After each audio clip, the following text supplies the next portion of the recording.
에스라서입니다. 713쪽에 에스라서 3장 8절에서 13절 말씀까지 가겠습니다. 에스라서 3장 8절에서 13절 말씀입니다.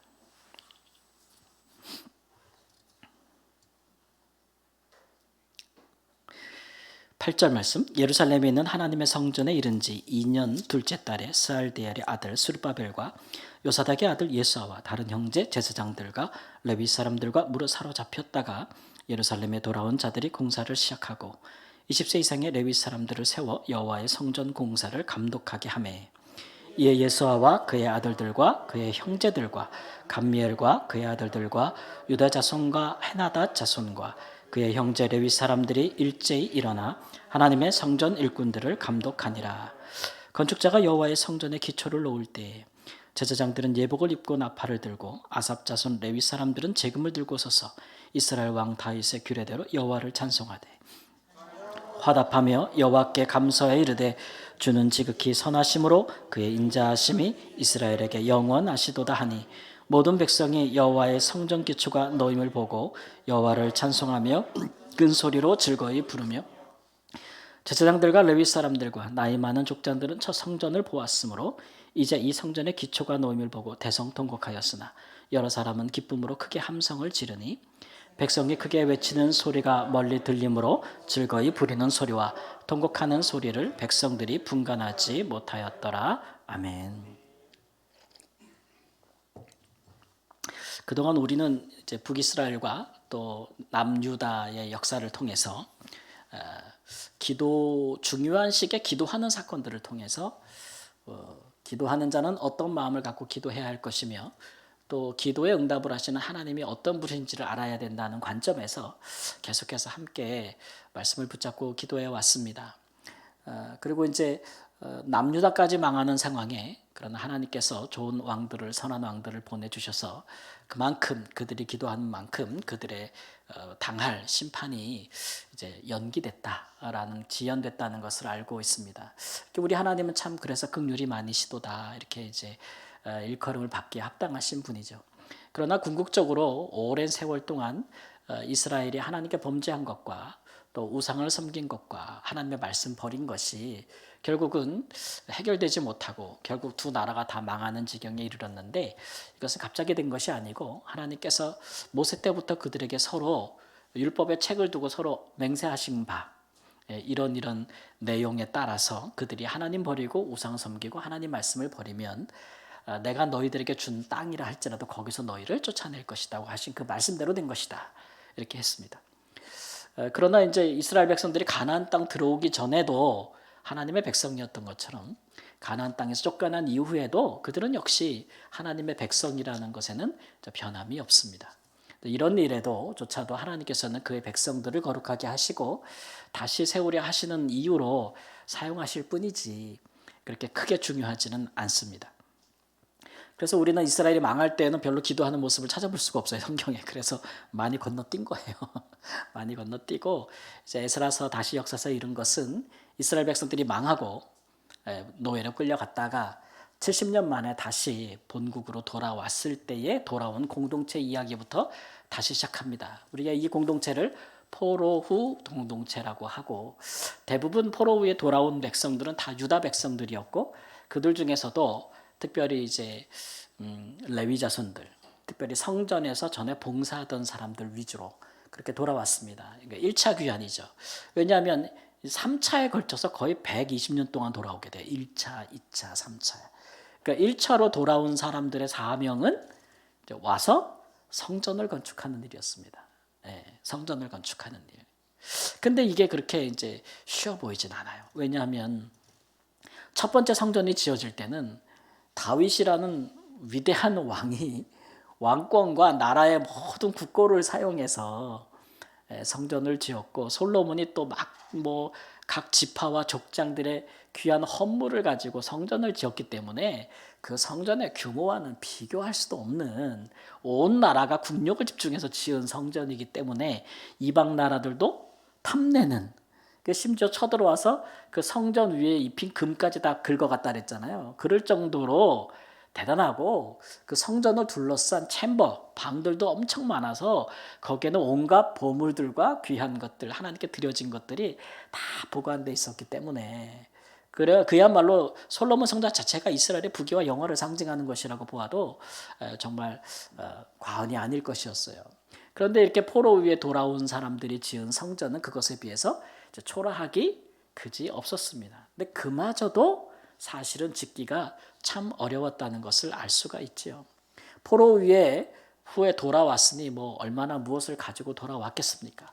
더군다나 그들이 이 땅을 비운 70년 동안에 이 남유다 땅은 다 황폐해지고 성읍은 불에 탄 뒤로 재건되지 못했고 예루살렘 성도 무너진 이후로 다시 쌓아지지 못했고 성전은 돌 위에 돌 하나도 남지 않고 다 불타고 성문들도 다 무너진 상태에서 그대로 방치됐기 때문에 이게 사람이 사는 곳이라 볼 수가 없었어요. 그러니까 돌아온 사람들이 이게 바로 이것을 재건하기가 얼마나 어렵겠습니까? 그래서 이 사람들이 제일 먼저 한 일은 오늘 말씀에도 보지만 이들이 예루살렘에 있는 하나님의 성전에 이른 지 2년이 좀 지났을 때부터 성전에 기초를 놓기 시작했다 그랬어요. 아니 오자마자 성전부터 건축해야지. 근데 그게 어떻게 가능하겠어요, 그죠? 아니 왔으면은 일단 거주부터 해야 될 거 아닙니까? 기본적인 무슨 거처를 마련하고 생활을 기본적으로 정착을 한 이후에 좀 같이 뜻을 모으고 마음을 모아서 성전을 건축할 수밖에 없잖아요.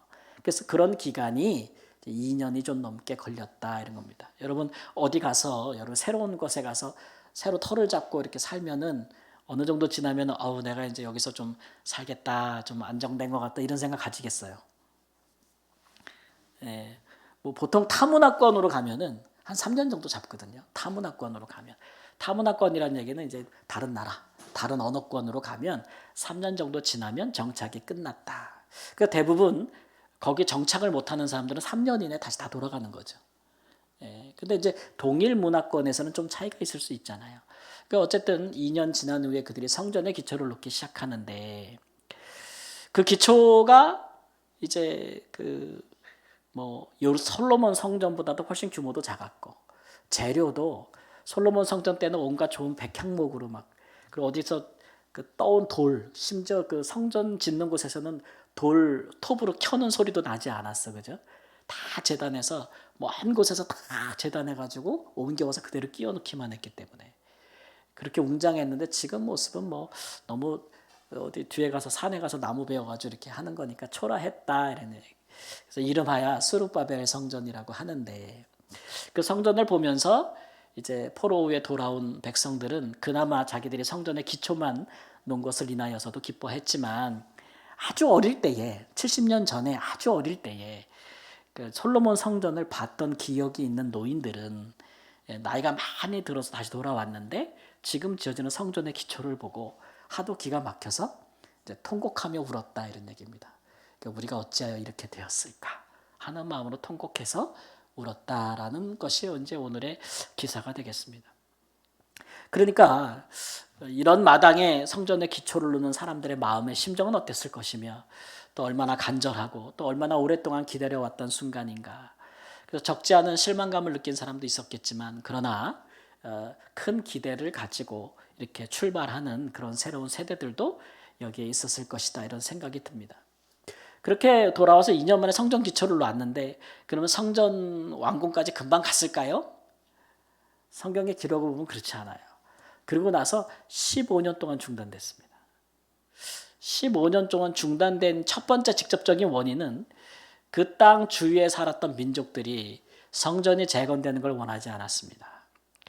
그러니까 사마리아에 살던 모압에 살던 암몬에 살던 그 옆에 거주했던 사람들이 다시 유다라는 민족이 부흥하는 것을 원치 않았죠. 성전이 지어지면 분명히 더 많은 유다인들이 돌아올 것이라는 걸 알았거든요. 그래가지고 계속해서 방해를 합니다. 외교적으로 방해를 하고 또 군사적으로 위협을 하고 이러면서 이 돌아온 공동체는 수도 많지 않고 성경에 보니까 그냥 한 2만여 명 정도 되나. 그러니까 너무 그렇게 해서 이들이 동시에 이제 손을 놔버렸죠. 그렇게 해서 기초만 놓고 끝나버렸습니다. 여러분 기초만 놓고 끝나버린 건물을 보신 적이 있습니까? 기초만 놓고 이제 끝나버린 채로 15년이 흘렀죠. 중간중간에 다시 성전을 지어야 된다라고 선지자들이 격려하고 격려하였으나 몇 가지 이유 때문에 성전 재개를 하지 않았습니다. 첫 번째 이유는 이제 역시 우리가 짓기 시작하면 또 다른 또 위협해 올 거다. 우리는 그럴 만한 힘이 없다. 우리는 죽임을 당할 수 있다. 이래서 이제 안 했고, 또 하나는 뭐냐면 이제 아직 때가 이르지 않았다라는 그런 말도 나와요. 선지서에 보면은 성전 짓자 그러면 져야지. 근데 지금은 아니야. 더 좋은 상황이 되면 진짜 더 많은 유다인들이 돌아오고 더 많은 여건이 되고 더 많은 사람들이 헌신할 수 있을 때 우리 하자라고 하면서 자꾸 뒤로 미뤄졌다는 거예요. 그래서 이제 뭐 학계 같은 선지자들이 왜 짓지 않느냐라고 계속 얘기할 때도 져야죠. 안 짓겠다는 이야기는 안 해. 근데 져야죠. 근데 지금은 때가 아니다. 그래서 자꾸 미루는 것도 하나의 이유가 됐었고, 그리고 이제 마지막으로 그들이 생각할 것은 짓는데 지금 그것보다는 우리의 집을 먼저 져야 된다. 뭐 집이 없었던 것은 아닙니다. 이제 대부분 성전을 짓는 자들의 주된 세력들이 있잖아요. 뭐 제사장들, 족장들 이런 사람들이 이제 뭐라냐면 편벽한 집을 짓기 위해서 성전 짓는 것을 게을리했다는 얘기예요. 그 얘기는 편벽한 집이라는 얘기 무슨 말이냐면 자기의 집을 짓는데 굉장히 큰 집을 짓는 거죠. 굉장히 큰 집. 그런 집을 짓느냐고 성전 짓는 것을 게을리했다라고 해서 세 가지 이유로 인해서 성전 짓는 것이 15년 동안 중지됐다가 다시 이제 재개된 것을 우리가 이제 성경에서 보게 되는 겁니다.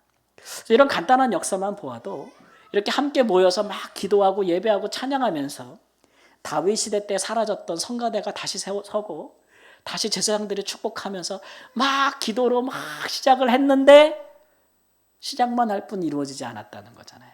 그래서 이걸 보면서 우리가 성전 짓는 게 참 쉬운 게 아니구나라는 이제 생각들을 하게 됩니다. 성전을 짓는 것은 굉장히 어렵구나. 근데 여러분 이렇게 보이는 건물로서의 옛적 성전을 짓는 것도 굉장히 어려운데 사실 그보다 더 어려운 게 있습니다. 그게 뭐냐면 이렇게 건물은 아니지만 예수 그리스도를 믿는 성령이 거하시는 성전을 짓는 것이 더 어렵습니다. 이런 성전들은 많은 물질과 많은 사람들의 헌신이 있으면 지어지는 거예요. 그것도 쉽진 않죠. 근데 사람 성전은 구원받은 백성으로 지어지는 성전은 이거는 얼마나 더 어렵냐면 이것을 짓기 위해서 하나님의 아들이신 예수님께서 이 땅에 오셔서 죽으셔야만 됐어요. 그러니까 어느 성전이 더 짓기가 어렵냐 그러면 사실 예수 믿는 사람의 성전을 짓기가 더 어렵다. 오늘날은 우리가 성전이니까 그렇죠. 훨씬 더 어렵다는 거예요. 여러분 사람이 구원받는 일이 많은 돈으로 되는 일이냐? 돼요? 돈 많이 주면 그 사람이 예수 그리스도를 주로 믿고 예수 그리스도를 주로 시인하고 그렇게 살아요? 그런 채 할 수 있지. 돈 준다 그러면 다 그렇게 할 수는 있지. 근데 그렇게 살 수는 없는 노릇이지 않습니까? 그렇게 되는 게 아니거든요. 그러니까 이것도 어렵지만 사실 신약에 와서 이 교회가 세워지고 성전된 그리스도인들이 세워지는 게 훨씬 어려운 일입니다. 그리고 두 번째, 보이는 성전, 교회 건물을 세우는 것, 옛적 구약의 성전이죠. 이것 없으면 사람 성전은 안 세워집니까? 제가 뭐냐면 어느 게 없어지면 더 어렵냐고 얘기하는 거예요. 우리가 생각하기에 건물로서의 짓는 예배당 성전이 없으면 예수를 믿는다는 게 불가능해지는 것입니까? 아니면 반대로 예수를 믿는 사람들이 없으면 예수를 믿는 사람들이 모이는 성전, 예배당이 불가능해지는 것입니까? 어떤 게 맞습니까? 후자가 맞습니다. 그러니까 그런 면에서 뭐가 그림자고 뭐가 실체냐가 묻는 거죠. 성전으로 따진다면. 그리스도인들이 없으면 교회로서의 성전된 사람들이 없으면 보이는 건물은 다 사라지고 무너지는 거예요. 그렇지 않습니까? 그렇잖아요. 근데 반대로 사람들이 있으면 건물은 없어도 가능합니다. 존재하는 것입니다. 그러니까 사실은 성전이라고 할 때 그림자는 구약에 말하는 보이는 건물로서 존재하지만 우리가 교회 그러면 다산성암 교회 그러면은 그림자로서 사람들은 교회 그러면 어떻게 뭐라고 생각해요? 다산 시나타워 10층이라고 생각해. 이게 그림자야. 교회의 그림자. 실체는 누구예요? 실체는 우리예요. 우리가 교회야. 그죠? 그러니까 우리가 없으면 여기는 교회가 아니야. 여기는 태권도장도 되고 우리 들어오기 전에 여기 원래 그거 들어올라 그랬었어. 스크린 골프. 스크린 골프도 되고 다 될 수 있는 거예요. 맞아요? 그런데 우리가 있기 때문에 성전된 사람들이 모이는 곳이 되는 거예요. 예. 그러므로서 뭐를 세우는 게 더 어렵냐 그러면 한 사람 한 사람을 예수 그리스도로 믿는 성령이 거하시는 성전으로 세우는 일이 훨씬 어려운 일이요. 하나님의 아들이 이 일을 하신 것이다 이거예요. 더군다나 사람의 손으로 세운 성전은 우리가 지금 뭐 솔로몬 성전도 보고 스룹바벨 성전도 보고 예수님 때 헤롯 성전도 보겠지만 그거 다 지금 볼 수 있어요 없어요? 예루살렘 가면 다 볼 수 있어요 없어요? 거기 다 가면 모스크가 서 있어.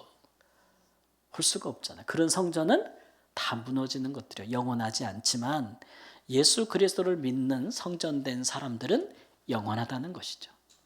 영원하다. 네. 그런데 이제 우리가 살펴볼 것은 뭐냐 하면 이렇게 성전의 기초를 놓는 일, 성전을 세우는 일, 그 일들을 그리스도께서 하셨고 또 우리에게 그것을 맡기신 일이라 이거예요. 네. 그러니까 우리가 성전이 되었지만 또 성전으로 함께 지어져 간다고 성경은 또 우리에게 이야기하거든요. 예.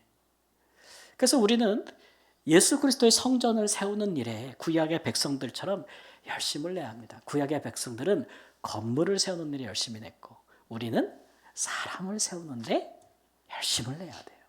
그게 성전 세우는 일이에요. 우리 예수님도 말이에요. 성전 세우는데 엄청 열심히 있었어요. 그래서 제자들이 볼 때 예수님 저러다가 큰일 나겠다라고 생각했잖아요.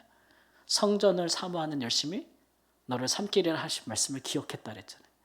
예수님은 진짜 하나님의 성전을 세우려고 거짓된 성전을 막 채찍으로 막 치고 막 허물어 버리려고 그랬잖아요.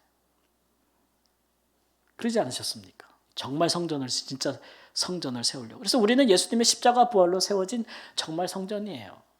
이런 성전을 우리 보고 자꾸 세우라고 하시는 거죠.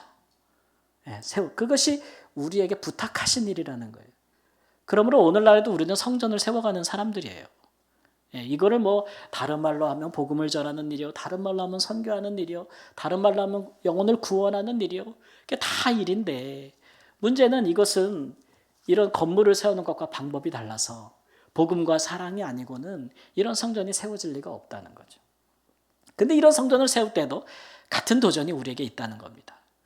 과거에 이런 유대인들이 스룹바벨 성전을 세울 때는 외부의 대적들이 위협하고 공격하고 이런 일들이 위협이었다면 오늘 우리가 한 영혼을 구원하려고 할 때는 여전히 마귀와 악한 영들이 그 영혼이 신앙에 이르지 못하도록 여전히 불신앙에 이르도록 마음을 열지 못하도록 마음이 부드러워지지 않도록 귀를 막아버리고 하나님의 말씀이 들리지 않도록 하는 일들을 아주 열렬히 하고 있다는 거죠. 그런 것들 때문에 우리가 성전 세우는 일을 복음 전하는 일을 중단할 수 없다. 오늘날 이런 일들을 우리 교회가 다 이렇게 가장 힘들어하는 것이 되고 말았다. 차라리 물질을 모아서 교회 건물 예배당을 세우는 일이 쉬워. 너무 잘하는 일이잖아요. 우리 한국교회만 그거 잘하는 성도님들이 없어. 정말 어려운 일인데 그 진짜 잘하는 사람이 우리 한국 성도님들이야. 그러니까 대단한 헌신이죠, 사실. 대단한 헌신이에요. 아끼지를 않았기 때문에. 근데 근래 우리 한국 교회는 이제 많은 것을 자성하잖아요. 우리가 보이는 건물에 세우게 많은 헌신을 했지만 실제로 정말 예수님께서 우리에게 가르쳐 주신 바 복음을 전하여 믿는 사람들을 세우는 일에 우리가 너무 소홀히 했다. 소홀히 했다는. 그래서 그런 쪽에 자신감을 다 잊어버렸어요. 복음을 전하고 말씀을 전하고 예수 그리스도를 소개하고 믿어 구원을 얻게 하는 것, 그런 일들에 대해서 우리가 다 소극적인 사람이 되거나 하지 않는 사람이 되거나 그렇게 됐다는 것은 우리가 정말 성전을 짓는 일들에 너무 많이 후퇴하고 있다는 증거이죠. 그래서 이런 악한 영들이나 마귀의 공격에 우리가 두려워할 필요가 없다는 거죠. 또 하나는 이제 누구에게 우리가 복음을 전할 때도 뭐 작정한 분들도 계시지만 누가에게 전도하려고 하다가도 우리 마음속에 하지 않는 이유가 자꾸 어떤 마음이 드냐면 지금은 때가 아니다. 때가 아니다 이런 생각이 자꾸 들거든요. 그 말은 뭐 맞을지도 모르지. 왜냐하면 때와 기한은 우리가 정하는 게 아니니까. 저 사람이 내가 지금 예수 믿으라고 해서 예수 믿을지 내가 어떻게 알겠어요. 근데 그 얘기는 나보고 판단하라는 얘기는 아니잖아요. 내가 자꾸 생각해. 딱 보면서 저 사람은 아무리 봐도 저 사람은 구원받기에 예정되지 않았어. 하나님이 저 사람을 선택하진 않은 것 같아. 택함 받은 사람이 아니야. 이걸 누가 정해? 내가 정해, 내가. 그러다 보니까 내 주위에는 아무도 택함을 안 받았어. 저 사람은 이래서, 저 사람은 저래서, 저 사람은 요래서 다 내가 안 하는 거예요. 안 하는 거예요. 그것이 하나님 보시기에 어떨까 생각해 보세요. 하나님은 뭐라 그러냐면은 때와 기한은 누구에게 속한 거예요? 하나님께 속한 거예요. 제가 지난 주일날 때와 기한은 하나님께 속했으니까 그럼 우리는 어떻게 해야 된다 그랬어요? 몰라 우리는. 그러니까 어떻게 해야 돼? 항상 준비하고 항상 예배해야 된다 그랬잖아요. 언제인지 모르는데 항상 준비하고 항상 예배해야 된다. 근데 우리가 이렇게 고를 수 없는 게 하나님의 구원은 놀라워서 우리가 볼 때 저런 사람은 진짜 예수 믿지 못할 거야 라고 한 사람도 예수 믿고 하나님이 변하여 사용하세요. 놀라워. 또 어떤 사람은 저 사람 아니면 저런 사람 아니면 누가 예수를 믿겠는가? 이런 사람은 또 안 믿어. 그런 일들이 있다니까요. 놀라워요.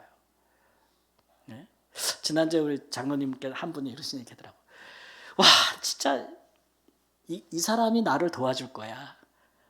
당연히 그렇게 생각했던 사람 절대 나를 안 도와준대. 안 도와준대. 그리고 정말 내가 모르고 생각지도 않은 사람들과 연결돼서 일을 하게 된대. 도움을 받는데. 그러면서 장로님이 뭐라 하시냐면 이래서 하나님이 하는 건가요? 그렇게 느끼신다 그러더라고요. 내가 하는 일이면 어때요? 내가 하는 일이면 내가 생각할 때 이 사람 과거에 내가 이렇게 했으니까 이 사람이 나 이럴 때 도와줘야지. 저 사람 나 도와줘야지. 이렇게 다 되는 거잖아요. 그게 다 안 되는 거예요. 그래서 제가 뭐라 그러냐면 장로님 선교사의 길이 그렇습니다. 제가 그랬거든요. 제가 경험해보니까 그렇더라고.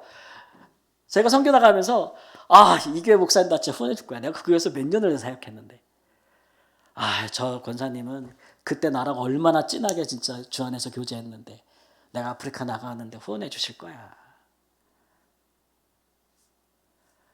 천만의 말씀이 안 해줘.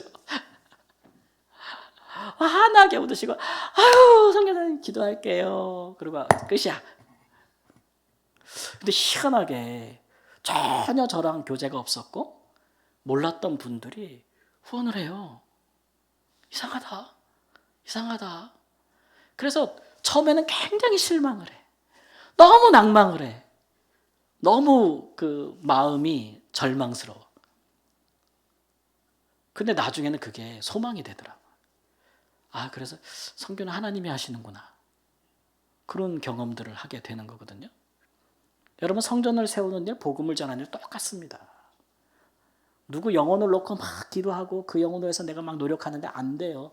안 될 수 있죠. 그가 택한 사람인지 아닌지 우리는 몰라요. 그러나 그의 때가 아닐 수 있어요. 그렇다고 그것이 헛된 것은 아닙니다. 어떤 사람에게 그게 수십 년이 걸리기도 하고요. 저희 아버지는 한 40년 걸렸던 것 같아요. 어떤 사람에게는 그것이 한순간에 이루어지는 일이기도 하지만 다른 사람에게는 40년, 50년이 걸리는 일이기도 한 것입니다. 저희 요번에 조카가 결혼을 했거든요. 근데 남자애가 그 교회를 안 다녔어요. 다녀본 적도 없고. 그러니까 저희 가족 중에 일부는 그리하면 되겠냐. 그 따위로 결혼해서 되겠냐. 처음부터 연애질부터 하지 말라 막 그런 사람도 있었고. 근데 저는 선교사 출신이니까 좀 생각이 다른 거예요. 네. 선교적인 마인드는 뭐예요? 선교적인 마인드는 복음을 전할 수 있다면, 그 사람이 예수를 믿고 믿음의 가정을 이룰 수 있다면, 그래서 그 사람이 너를 많이 사랑하냐? 많이 사랑하는 것 같아. 결혼에 조건을 걸어라. 조건을 걸어라. 사랑할 때 조건을 걸어라. 지금요, 조카 사위가요, 아주 신실합니다. 아주 신실합니다. 오래 믿은 사람들이 부끄러울 정도로 신실합니다. 그렇게 금방 또 오는 사람도 있고 아닌 사람들도 있죠.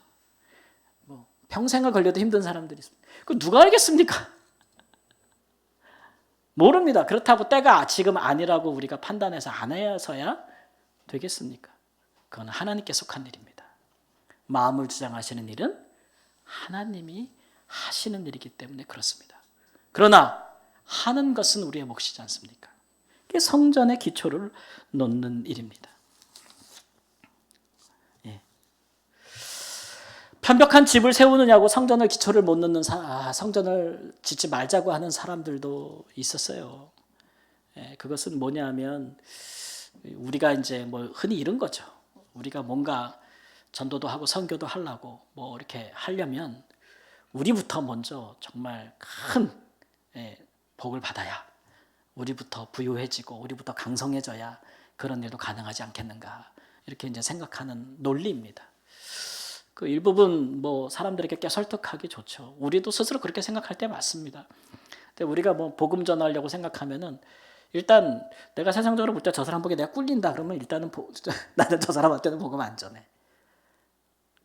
저 사람은 사장이고 나는 직원인데 말빨이 되겠나 이렇게 생각할 수도 있고, 사회적으로 나보다 성공하고 부유하고 지위도 있는 사람이고 나는 그렇지 못한데 뭘 보고 내가 예수를 믿으라고 하겠나, 이런 생각들을 할 때가 있죠. 근데 그런 논리는 세상에서 통용되는 원리기는 한데 구원에서 통용되는 논리는 아닙니다. 우리는 성경에서 반대되는 일들을 많이 봅니다. 나만 장군같이 그 위대한 영웅을 전도한 사람은 그 집에 포로로 잡혀간 이스라엘 계집종에 불과했습니다. 그렇지 않습니까? 이스라엘이 다윗과 솔로몬 시대에 강성했을 때보다 그들이 오히려 하나님께 벌을 받아서 세계 열방으로 포로로 잡혀서 흩어졌을 때 이루어진 선교가 더 컸습니다. 하나님의 백성들은 높아지나 나빠지나 약해지나 강성해지나 다 선교의 도구가 됩니다. 그 일을 하시는 분이 누구냐 그러면 하나님이 하시는 거거든요. 하나님이 그렇게 하세요. 그러니까 하나님의 백성들은, 그래서 내가 그 마음만 가지면 되는 거예요. 하나님이 우리를 다 세상에서 다 높이느냐, 아니면 하나님 우리 세상에서 다 낮추느냐, 그게 아니거든요. 높일 때도 있고 낮출 때도 있습니다. 제가 이번 주에 사파를 봤더니 신문에 우리 그리스도인들이 계획하고 주안해서 기대하는 것, 저기 끝에 이제 깃발이 있어, 목표물이. 내 계획에는 우리 주님의 인도하시는 길은 거기까지 직선으로 쫙 고속도로가 나 있는 거야. 그럼 우리가 그걸 꿈꿔. 그리고 그렇게 기도해. 하나님 고속도로를 뚫어주소서 하고 기도를 하는 거예요. 근데 하나님이 실제로 우리 예비하신 길을 보면은 다른 그림 보면은 가다가 이렇게 웅덩이가 있어. 가다가 이렇게 골짜기가 있어. 가다가 막 비탈길이 있어. 그렇다는 거예요. 그래서 우리가 기대하는 길과 하나님이 우리에게 허락하신 길이 다르다는 거죠. 왜냐하면 하나님의 방법은 그렇게 고속도로 쫙 운전하고 가서 끝에 가서 구원받으라는 게 아니고, 구원은 이미 너희가 믿을 때에 줬으니 받은 구원에 합당하게끔 변화되어지라는 거거든요. 이 세상에서. 그 방법이 달라요. 순서가 달라요. 세상 모든 일들은 잘해서 좋은 결과를 얻는 것입니다. 근데 우리가 가진 복은 뭐냐면 하나님께서 우리에게 결과부터 주시고 그 다음에 그 결과에 합당한 열매를 맺으라고 하는 것입니다. 예. 그러니까 어떻게 보면 예수님의 사람들은 예수 믿고 나서부터 그 다음부터 이제 시작되는 거예요. 거룩하고 의롭고 사랑 많고 용서 잘하고 이런 사람으로 하나님이 만들어가기를 그때부터 시작하는 거예요. 그거 다 한지 보고 나서 야, 너 지금까지 이렇게 잘 살았으니까 너 이제 구원받아라. 이렇게 하시는 게 아니잖아요. 그건 은혜가 아니죠. 그건 공로잖아요. 근데 우리는 은혜니까. 네, 은혜니까. 하나님이 주시고 주심에 합당한 삶을 우리에게 요구하는 것이니 우리가 꼭 구약의 백성들처럼 편벽한 집을 다 갖추고 나서야 비로소 우리가 뭐라도 할 수 있지 않을까라고 생각하는 것은 우리만의 오산입니다. 정말 그런 집을 원하시면 그런 집은 이미 주님께서 우리를 위하여 처소를 예비하신다고 하셨으니까 너무 걱정하지 마시고 이 땅에서는 우리가 하나님의 집을 짓는 일에 열심을 내야 되지 않겠습니까? 그 집이라 함은 뭐라고요? 사람을 세우는 일이요. 사람에게 복음을 전하는 일이요. 사람에게 그리스도의 사랑을 전파하는 일이라. 이것이 성전을 세우는 것이라. 이 같은 열심이 구약의 성도들에게 있었던 그 열심이 오늘날 우리에게도 있고 예수 그리스도께서 성전을 위해 가졌던 그 열심이 우리에게도 있는 여러분 은혜가 있기를 주님의 이름으로 축원합니다. 그 시작을 위해서 기도부터 하시죠. 하나님, 나도 주님의 나라 성전 짓는 일에 동참하게 하시고 기도하는 자가 되게 하소서라는 마음으로 오늘 밤 우리 함께 기도하겠습니다.